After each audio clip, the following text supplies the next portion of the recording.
কোশ্চেনটা বলছে যে excluding stoppage the speed of a bus is 45 kmph and including stoppage it is 27 kmph for how many minutes does the bus stop per hour.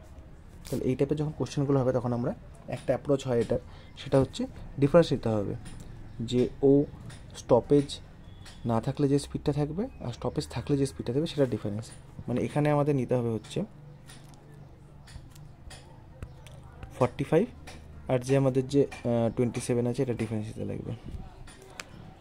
45 R difference হচ্ছে 27 ঠিক আছে। তাহলে 7, 8, 9, 10, 11, 12, 13, 14, 15 এখানে হবে 8 আর এখানে হাতে একটা যে থাকবে একটা যাবে, 4 থেকে 3 বাদ দিলে 18। এই 18 যে পেলাম, এই 18 কিমি হচ্ছে ওদের ডিফারেন্স। এই 18 কিমির জন্যই যে স্পিডে যে ডিফারেন্সটা হচ্ছে, এত কিমি থামে এই জন্য ডিফারেন্সটা হচ্ছে, এত কিমি যদি না থামে তাহলে ওর কী হবে,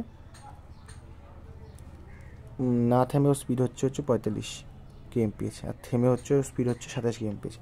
তো এই টাইপের যে কোশ্চেনগুলো থাকবে এখানে যে ডিফারেন্সটা থাকবে, ডিফারেন্সটার সাথে আমাদের ডিভাইড হবে হচ্ছে যে না থামা স্পিড, ওর যে অরিজিনাল স্পিড মানে হচ্ছে 45 কিমি।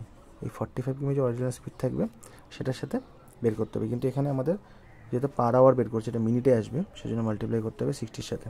যদি মাল্টিপ্লাই করে তাহলে 15 দিয়ে যাবে, 15 3 যা 45 আর 15 4 যা 60, এই 3 দিয়ে যদি 18 যায় 3 6 যা 80, তাহলে এখানে অ্যান্সার বেরিয়ে যাবে আমাদের হচ্ছে 24 মিনিট। যতটা আওয়ারে আসবে সেজন্য 60 দিয়ে মাল্টিপ্লাই করছি, এটাই হবে অ্যান্সার।